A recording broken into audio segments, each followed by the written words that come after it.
Hey, welcome to Devotions with Dallas. And I know I am in a different setting. I'm working from home today, but I do have a word for you.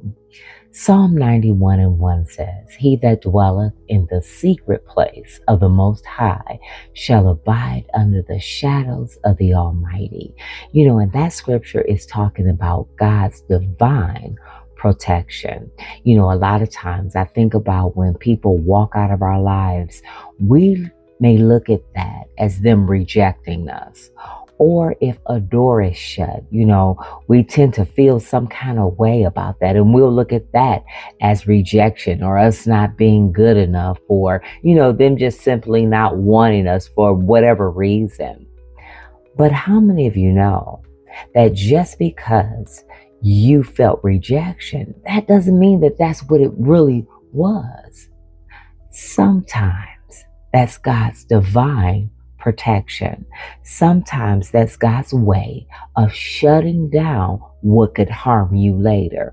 And He's preventing us from moving in the wrong direction.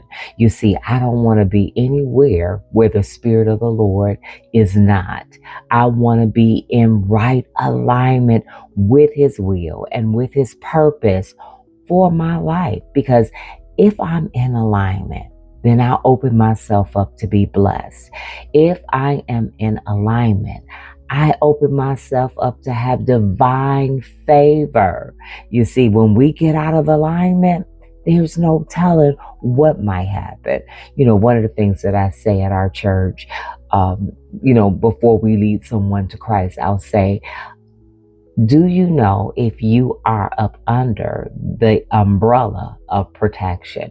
And when I ask them if they're up under the umbrella, I'm saying to them, are you sure about where you stand with Christ? And so today I want to ask you that. Are you up under the umbrella of protection?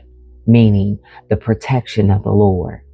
You see, if you're a person that meets Him in your secret place, in the secret closets of your heart, if you're a person that prays and that seeks His face and not just His hand, then what you're doing is you're developing an ear to hear what He has to say. And so when He tells us no, we might be mad for a minute. I don't know about you, but I get mad.